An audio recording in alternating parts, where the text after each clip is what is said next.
বাবা কিছুটা নিশ্চিন্ত, গাছগুলো প্রতিস্থাপন হয়ে গেছে, মানে একদিন গাছগুলো কষ্ট পেয়েছে সব ছোট জায়গায়, তো দিয়ে খুব ভালো। আর এবার আমি রান্না করব, সেন্টারে যেতে হবে, 9:30 বেজে গেছে, একটা তরকারি ভাত করে চলে যাবো।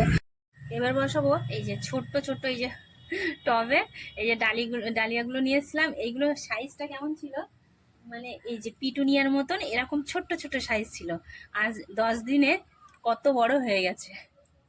তো এইগুলো এবার বসিয়ে দিই। এই যে একটু ঠুকে নিয়ে দেখুন কত শিকড় হয়ে গেছে, কি সুন্দর শিকড় হয়েছে। ছোট্ট গাছ তো, এতে বেশি মাটি দিতে লাগবে না।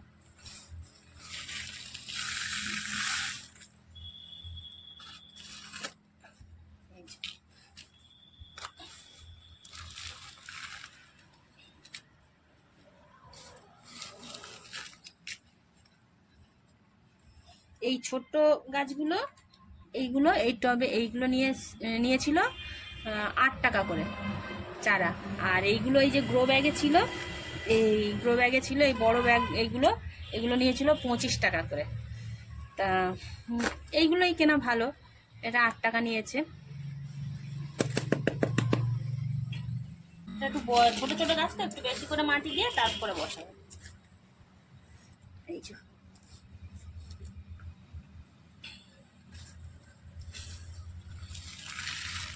বেশি দিন লাগবে না, 8-10 দিনে মানে 1 সপ্তাহের মধ্যে কত বড় হয়ে যাবে। আর এবার বড় জায়গা পেয়েছে তো। আর একটা পিটুনিয়া গাছ লাগাই, ছোট্টই দেখো, এই বালির উপরে বসিয়ে রেখেছিলাম, বালি কাদার উপরে বসিয়ে রেখেছিলাম, শিকড়টা দেখো কত বড় হয়ে গেছে। আর গাছগুলো এখন ওই ছোটই রয়েছে। একটু বেশি করে মাটি দিয়ে আগে, ছোট্ট গাছ তো একদম।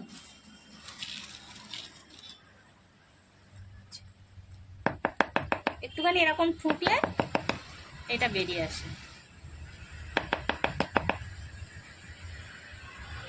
কত শিকড় দেখো কি সুন্দর হয়েছে। ওদের মাটি কিন্তু খুব ভালো মাটি ওদের।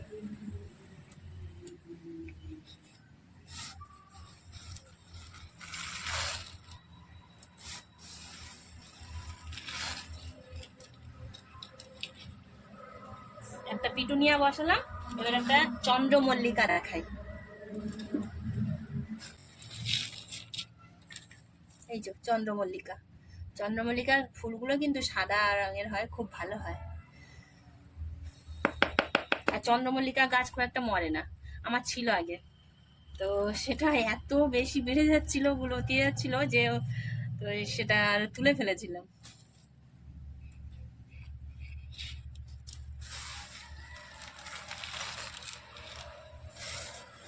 গাছগুলো আমার তো সব শিকরপুর থেকে নিয়ে আসা। আর কি জয় মা কালী মনে হয় নার্সারি থেকে, এই নার্সারি থেকে আমি প্রথম গাছ নিয়ে আসছি, তা গাছের গ্রোথগুলো খুব ভালো। তো এই যে চন্দ্রমল্লিকা বসালাম, পিটুনিয়া বসালাম, ওইদিকে বসালাম, এখনো অনেক গাছ আছে। এই যে এখনো অনেক গাছ আছে, এগুলো বসাই।